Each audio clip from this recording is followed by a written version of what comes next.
வாழ்க வையகம், வாழ்க வையகம், வாழ்க வளமுடன்.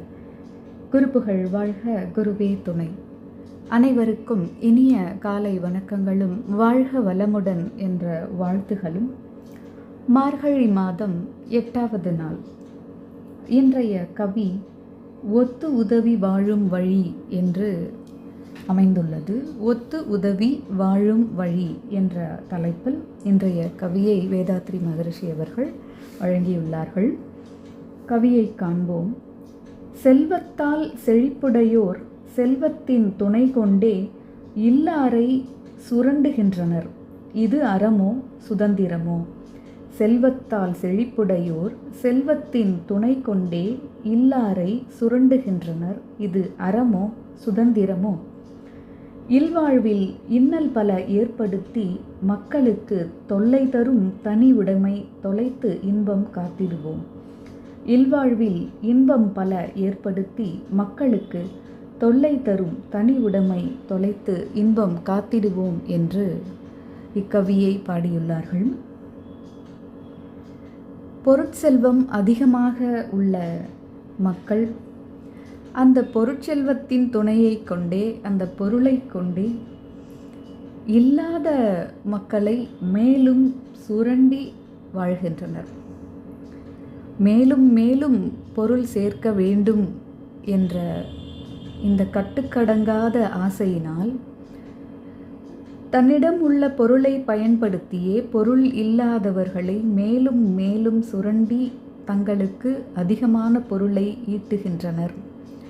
இது அறமும் அல்ல, சுதந்திரமும் அல்ல என்று அருட்தந்தையவர்கள் அறிவுறுத்துகிறார். மேலும் இத்தகைய செல்வந்தர்கள், அதீத பொருட்பற்று உடையவர்கள் இல்லாதவர்களை வருத்துவது இல்லறத்தில் பெரும் துன்பத்தை ஏற்படுத்துகிறது. ஒரு சாதாரண எளிய வாழ்க்கை வாழ்ந்து கொண்டிருக்கும் இல்லறங்களிடம் செல்வம் பருந்தியவர் தன்னுடைய பொருள் வலிமை கொண்டு அதிகாரத்தை செலுத்தும் பொழுது ஏற்கனவே எளிய வாழ்க்கையில் இருப்போர் இன்னும் பல சிக்கல்களுக்கு உள்ளாகின்றனர். ஆகவே நான், எனது என்று, என்னுடையது என்று தனி உடைமையாக அளவுக்கு மீறி சேர்த்து வைக்கும் இந்த தனி உடைமை என்பதை தொலைத்து அனைவருக்கும் பகிர்ந்து கொடுத்து இன்ப வாழ்க்கையை காத்திடுவோம் என்று அருட்தந்தையவர்கள் அறிவுறுத்துகிறார்கள். மேலும் திருமுறை அருளிய அருளாளர்களை பற்றி நாம் சிந்தித்து கொண்டிருக்கையில் 9வது திருமுறை பாடியவர்களை நாம் சிந்தித்து கொண்டிருக்கின்றோம். 9வது திருமுறையை 9 பேர்கள் பாடியுள்ளார்கள் என்பதும், முதல் 45 பாடல்களை திருமாளிகை தேவரும், அடுத்த 47 பாடல்களை சேந்தனாரும் பாடினார் என்று நேற்று பார்த்தோம்.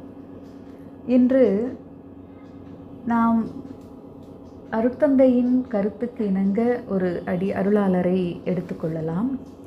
கருவூர் சித்தர். விசைப்பாவில் அடுத்த 3வது பகுதியாக உள்ள பாடல்களை பாடியவர். 105 பதிகங்களை அவர் பாடியுள்ளார். திருவிசைப்பாவில் அதிகமாக பாடல் பாடியவர் கருவூர் தேவர்தான். இவரும் ராஜராஜ சோழன் காலத்தவர்தான்.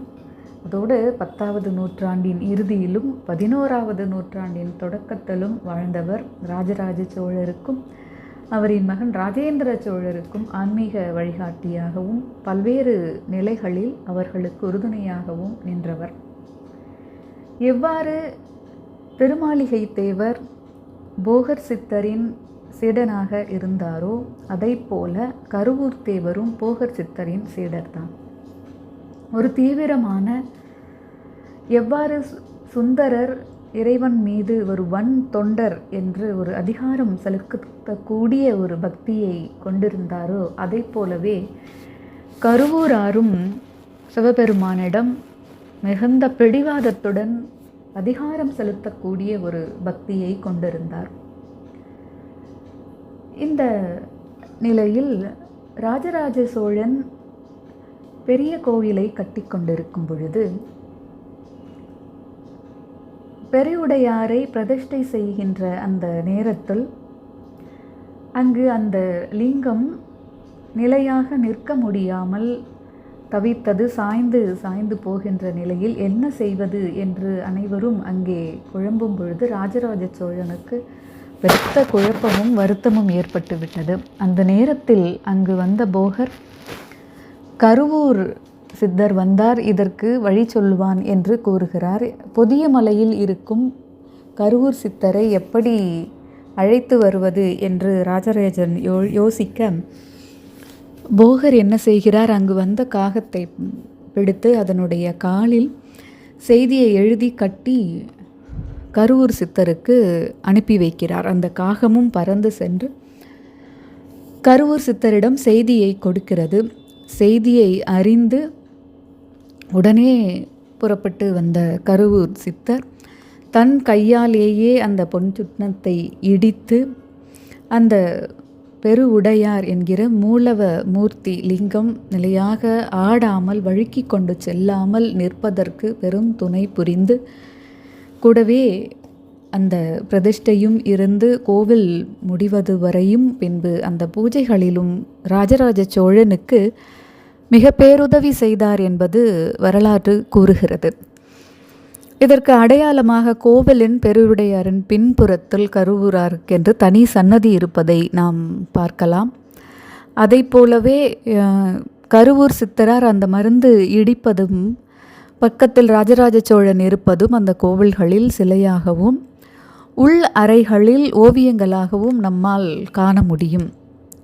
அதோடு அங்கேயே தங்கியிருந்து பல காலம் அந்த பெரிய கோவிலில் சிவபூஜை சிறப்பாக நடைபெறுவதற்கு வேண்டிய ஆலோசனைகளை வழங்கி இறை பண்பை, இறை உணர்வை மக்களிடையே வளர்த்தெடுத்தார். பல்வேறு இன்னல்கள், எவ்வளவு பெரிய கோவில்களை கட்டி முடிப்பதில் எத்தனையோ அன்பர்களுக்கு அங்கு சிக்கல்களெல்லாம் தோன்றின. அந்த சிக்கலையெல்லாம் மீட்டு அன்பர்கள் அனைவரும் பக்தி நெறியில் பூண்டு நன்மையுடன் வாழ்வதற்கு கரூர் தேவர் அங்கு எழுந்தருளி பல்வேறு நிலைகளில் அன்பர்களுக்கு தொண்டாற்றினார் என்பதையும் நாம் காண முடிகிறது. அவ்வகையில் இந்த பெரிய கோயிலின் நோக்கமே இறைவன் எவ்வாறு நீக்கமற நிறைந்து இருக்கிறானோ அதை போல பெரிய என்பதை நாம் உணர்ந்து கொள்ள வேண்டும். மனம் விரிந்து என்ற நிலையில் நாம் இறைவனை காண வேண்டும் என்ற நோக்கத்திற்காக எழுப்பப்பட்ட கோவில். அங்கில் இறை உணர்வை அதில் ஊட்டுவதற்கு கருவூர் தேவர் பல்வேறு நிலைகளில் உதவி செய்தார் என்பதையும் நாம் காண்கிறோம். ஆக எனக்கென்று தனக்கென்று எந்த ஒன்றையும், அது இறை பக்தி ஆனாலும் சரி, இறை அருள் என்றாலும் சரி, இறை உணர்வு என்றாலும் சரி, அறிந்த விஷயங்கள் என்றாலும் சரி, பொருளாக இருந்தாலும் சரி, அதை தனி உடைமையாக கொள்ளாமல் தாம் அறிந்ததையும் தன்னிடம் இருப்பதையும் மற்றவருக்கு பகிர்ந்து கொடுத்து அனைவரும் துன்பம் நீங்கி இன்பமுடன் வாழ்வதற்கு அருளாளர்களும் அவர்கள் வழிவந்த ஒவ்வொரு காலகட்டத்தில் அருட்தந்தை போன்ற மகான்களும் நம்மை வழிநடத்தி கொண்டிருக்கின்றார்கள் என்பதை உணர்ந்து அவர்கள் கூறிய கருத்தை மனதில் கொண்டு தொண்டாற்றி இன்பம் காண்போம் என்று கூறி இன்றைய நாள் அனைவருக்கும் இனிய நாளாக அமைந்திட வாழ்க வளமுடன் என்று வாழ்த்தி நன்றி கூறி விடைபெறுகிறேன். வாழ்க வளமுடன்.